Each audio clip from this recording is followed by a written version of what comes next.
Hey patrons, thank you for stopping by for another video. Really appreciate it. This one, this is a topic that I haven't been able to figure out how to really get across on the YouTube channel, which is one of my favorite things about having this Patreon. Is it's a way for me to be able to talk about things, I think really helpful things, really educational things that just don't work on YouTube. And this is one of those topics I have not figured out how to make this work on YouTube, how to make it clickable, how to make it watchable and longer than 20 seconds. So today I want to talk about sample rates. Now there are two sides of sample rates or resolutions that you would record at. There's the bit depth and the sample rate. And I'm going to kind of really dumb this down so that way hopefully everyone watching can get something really great from this. But basically bit depth is the dynamic range. And so the more bits there are, the more dynamic range there is. So most commonly people record in 16-bit, 24-bit, or 32-bit float. Those are like the most common bit depths to record in. And then sample rate, and so that's amplitude, is how many snapshots of amplitude do you actually get. Now sample rate is in the time domain, the length domain.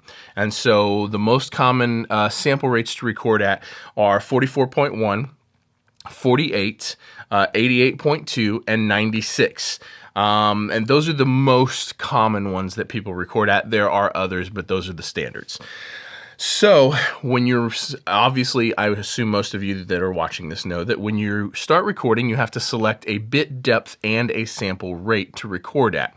And you set the session for this, and then everything you do inside of that session happens at that bit depth and at that sample rate.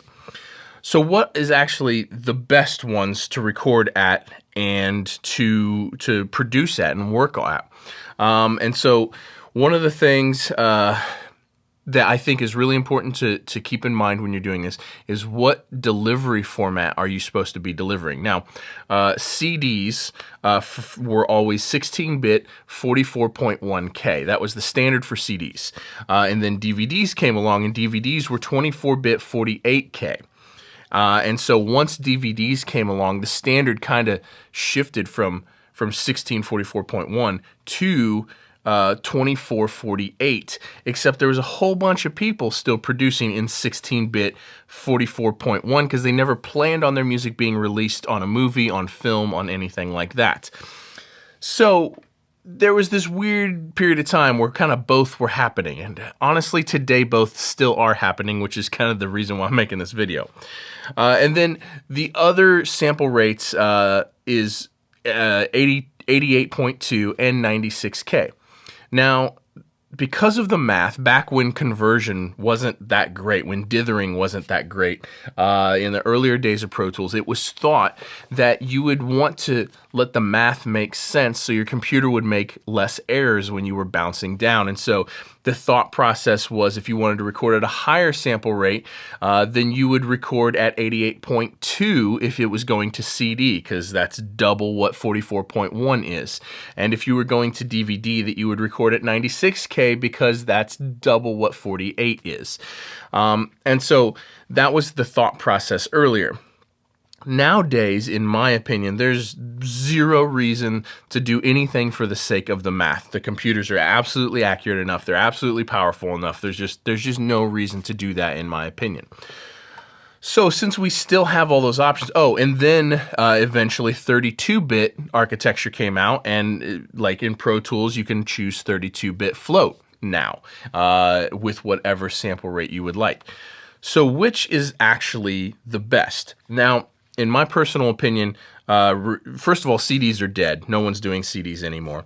16-bit, 44.1K, out. There's zero reason to use 16-bit for sure, and there's no reason to use 44.1. 48K is definitely the standard at the moment.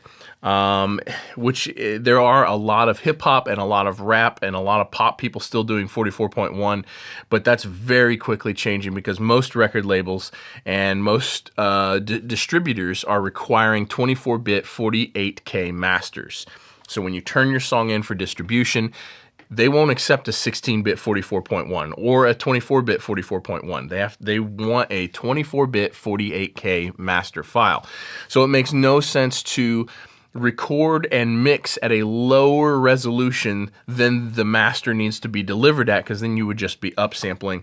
And also in terms of processing power, you're basically, at today's stage with how powerful computers are, you're not saving enough CPU by going 16-bit or 44.1 to make any difference when compared to 2448.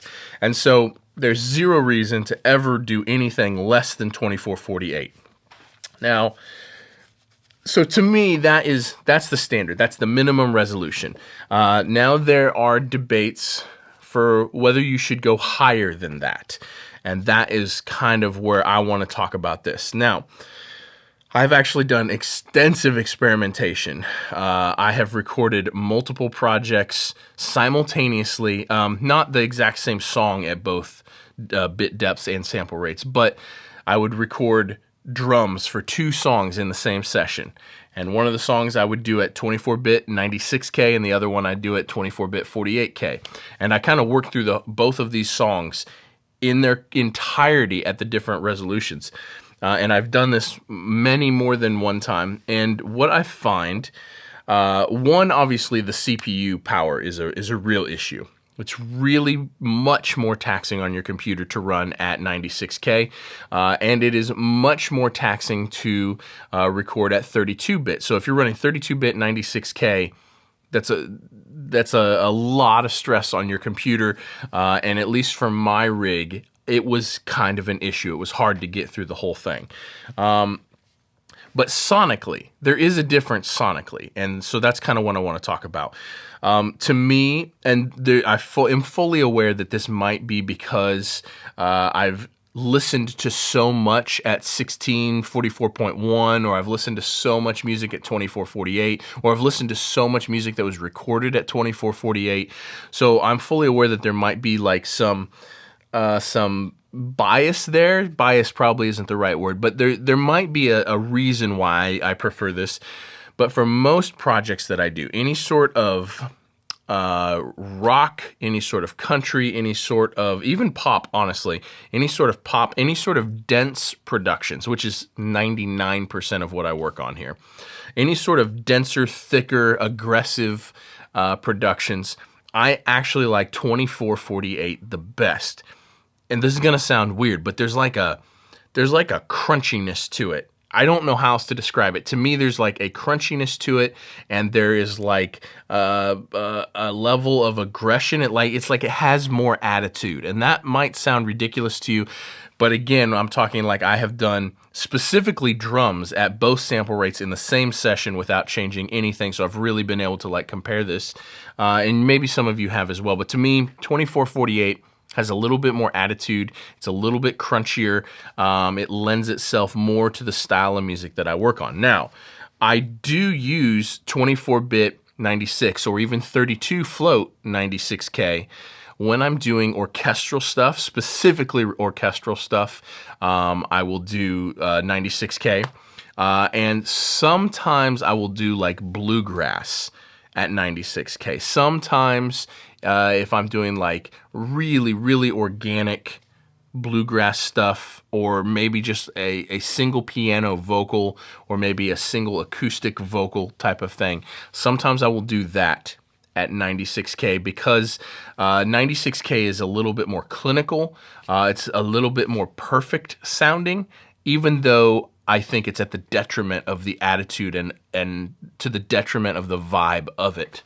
And so that's kind of where I'm at with it. And also, it is extremely taxing. So the standard for everything that I'm doing and for everyone that I work with, every label, every management company, every distributor that I work with, all of them want 24-bit 48K masters. And so it makes no sense to record produce and mix in anything lower than that, and everything higher than that has a different vibe and is way more taxing on your computer, with the exception of like the orchestral and the bluegrass stuff that I mentioned. So that is where I am currently at, and it's what I would highly suggest everyone work in. There's just not any reason to do anything different at the moment. Hope that this helped you, and hope you enjoyed this. Thank you guys for watching, and I will see you in the next post, which will be coming tomorrow by the time you see this. All right. We'll see you guys. Peace.